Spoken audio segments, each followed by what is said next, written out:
अब ये एक्सरसाइज अब हमारा आखिरी चैप्टर है और इसकी पहली एक्सरसाइज है चैप्टर 10 की 10.1। अब 9.3 जो मैंने स्किप की है उसकी वजह ये है कि वो इस लेवल के लिए थोड़ी सी कॉम्प्लिकेटेड है और उसमें से आज तक अभी तक मैंने पास पेपर्स जितने देखे हैं उनमें आज तक अभी कोई क्वेश्चन आया नहीं है। तो इन केस आगे फ्यूचर में देखते हैं, अगर कोई क्वेश्चन आना स्टार्ट हो गए, इस साल भी देखेंगे और पिछले साल अगले साल हम देखेंगे कि कोई क्वेश्चन आया तो फिर मैं एक दो करवा दूंगा क्वेश्चन उसकी, या कंप्लीट एक्सरसाइज भी करवा सकता हूँ। अपनी जो मैं प्लेलिस्ट बनाता होता हूँ उसको मैं अपडेट कर दूंगा, लेकिन अभी फ़िलहाल ऐसा कोई क्वेश्चन आ नहीं रहा उसके अंदर से। तो इस वजह से वो थोड़ी सी कॉम्प्लिकेट भी है, क्योंकि पहले आपने, और उसके लिए आपको ज़रूरत होती है कि आप पेन पेज के ऊपर बाकायदा ग्राफ पेपर के ऊपर वो सारी चीज़ें प्लॉट करें। तो क्योंकि अब ग्राफ पेपर आपको वहाँ भी प्रोवाइड नहीं किए जाते एग्जामिनेशन सेंटर्स के अंदर, तो जो भी ग्राफ आप बना रहे होते हैं वो अपने हाथों से ही बना रहे होते हैं, और अमूमन पेन से भी लोग बना रहे होते हैं। तो अगर प्योर प्योर जो एक ज़माने में ग्राफ पेपर्स वाला काम होता था वो अब हो नहीं रहा। तो इस वजह से मुझे नहीं लगता कि ये 9.3 ये दोबारा कभी भी आएगी एक्सरसाइज, अनलेस के बुक पूरी चेंज हो जाए, जो कि जल्दी हो जाएंगी 2024 के अंदर। सुना हुआ है कि 9th 10th का जो काफ़ी बुक्स हैं फिजिक्स केमिस्ट्री मैथ्स की वो चेंज हो जाएंगी बुक्स। तो देखते हैं आगे क्या होता है। अभी हम 10.1 कर रहे हैं, इसके अंदर उन्होंने अब यहाँ कहा हुआ है कि बार चार्ट बनाना है। बार चार्ट में और हिस्टोग्राम में एक फ़र्क देख लें। इधर मैं आपको बार चार्ट की बता रहा हूँ। बार का मतलब क्या होता है, एक लंबी सी बार इस तरह की, ये इसको आप एक बार कहते हैं, रेक्टेंगुलर पीस आप इसको कह सकते हैं। जिस तरह गोल्ड की बार होती है, सोने की एक बार हमारे पास होती है वो। तो बार चार्ट में क्या फ़र्क होता है आपको, कि आपकी एक्स एक्सिस और वाई एक्सिस है ना, उसके बीच में एक एक बार खड़ी होती है इस तरह।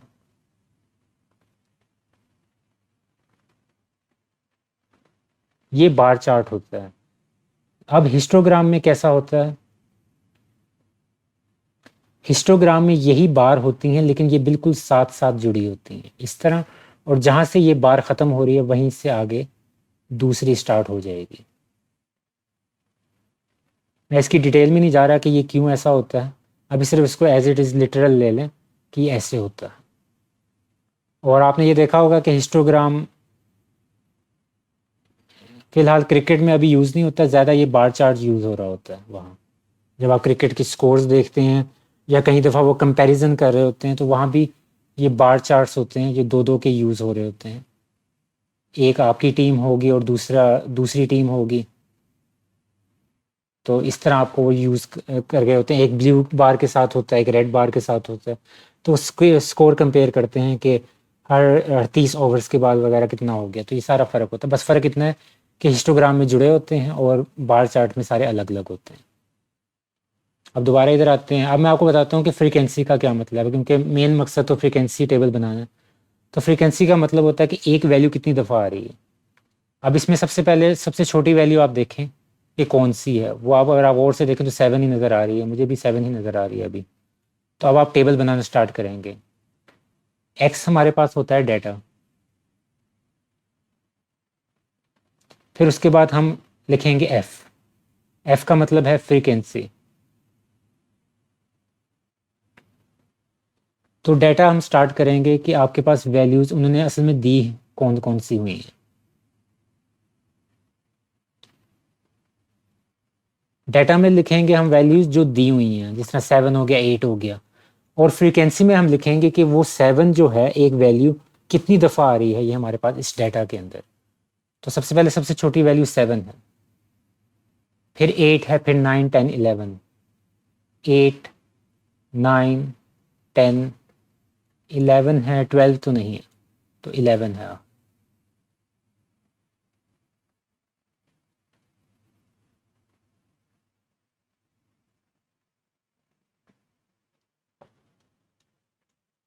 अब आपने गिनना है कि 7 कितनी दफ़ा आ रहा है। 1 2 3 4 5 6, तो 6 दफ़ा हमारे पास 7 आ रहा है, तो आपने उसकी 7 के आगे 6 लिख देना है। इसी तरह फिर हम 8 गिनेंगे कि 8 कितनी दफ़ा आ रहा है।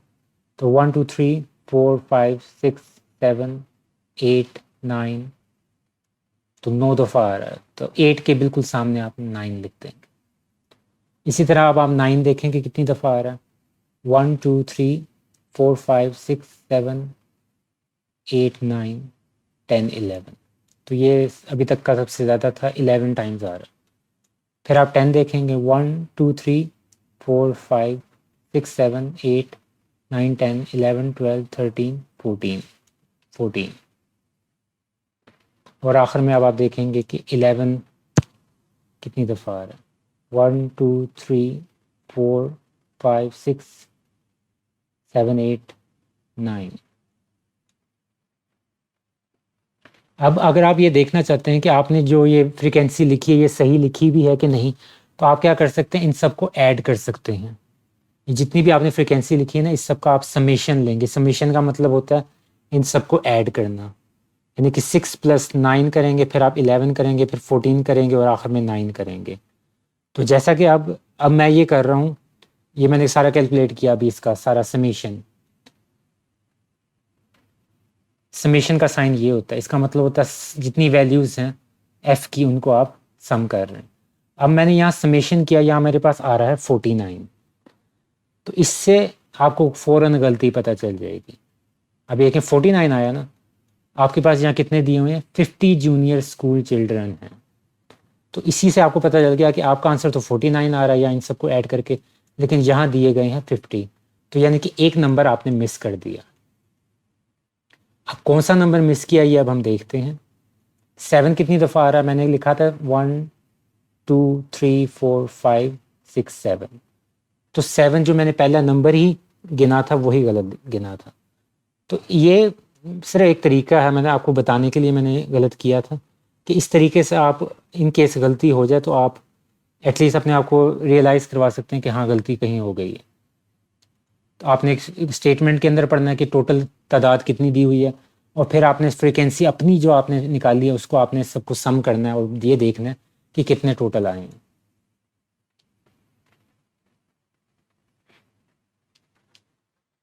अब आपके पास फ्रीक्वेंसी आ गई और आपके पास डाटा आ गया। अब बार चार्ट दो तरह के होते हैं, एक होता है हॉरिजॉन्टल बार चार्ट और एक होता है वर्टिकल। अब यहाँ हम जो बनाएंगे हमेशा वो वर्टिकल होगा। वर्टिकल का मतलब है ये इस तरह स्लैब्स खड़ी होती हैं। जो हॉरिजॉन्टल होता है उसमें स्लैब्स इस तरह होती हैं, हमारे पास जितनी बार्स होती हैं वो इस तरह जा रही होती हैं। तो हम अपना जो वर्टिकल वाला स्टाइल है वही यूज़ करेंगे, क्योंकि आगे हमने हिस्टोग्राम भी बनाने हैं तो वो भी उसी तरह के होते हैं।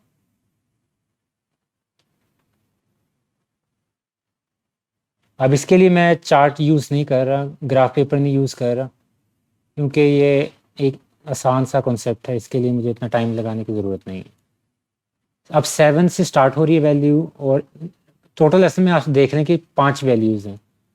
तो इधर मैंने लिखा 7, फिर मैंने लिखा 8, फिर मैंने लिखा 9, फिर 10, आखिर में 11। ये मैंने 5 वैल्यूज़ लिख दी।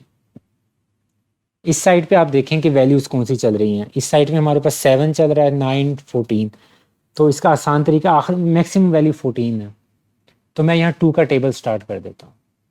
2 4 8, सॉरी ये ब्लेंडर था, 6 8 10 12 14। ग्राफ पेपर होगा तो उस पर आप बड़ा स्मूथली कर सकते हैं, इसमें जो दो डिस्टेंस हैं ये थोड़े से फ़र्क हो सकते हैं। अब 7 वाली कहाँ तक जा रही है, 7 तक, तो 7 को आप एक्सटेंड करेंगे 7 तक। 7 कहाँ आएगा, ये 8 और 6 के दरमियान, 6 7 8, तो इसको मैं यहाँ तक एक बार बना दी। तो ये हमारे पास आ गया पहला बार।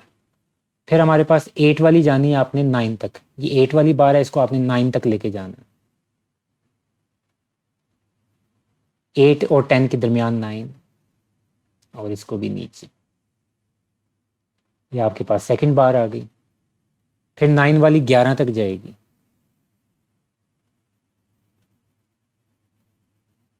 10 और 12 के बिल्कुल सेंटर में जाके आपने इसको, ये मैं स्केल नहीं यूज़ कर रहा, उसके लिए टाइम बहुत लगेगा, क्योंकि ये सारे डिजिटल टाइप स्केल होते हैं, इसमें टाइम बड़ा लगता है, तो इस वजह से मैं वो प्रेफर नहीं कर रहा।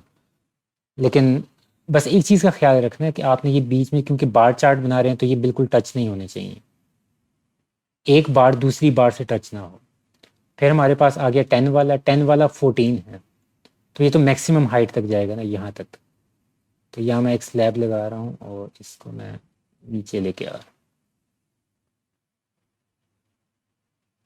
तो ये हमारे पास 10th वाली बन गई और आखिरी वाली 9 तक जाएगी। ये 9 है हमारे पास, तो बिल्कुल इसकी सीध में एक बार लगाएं और इसको इससे मिला दें और इसको इससे मिला दें। तो ये हमारे पास एक रफ सा बार चार्ट बन गया। और यही उन्होंने कहा था कि फ्रीक्वेंसी टेबल पहले आपने बनाना था और फिर उसके आगे उसका बार चार्ट बनाना था।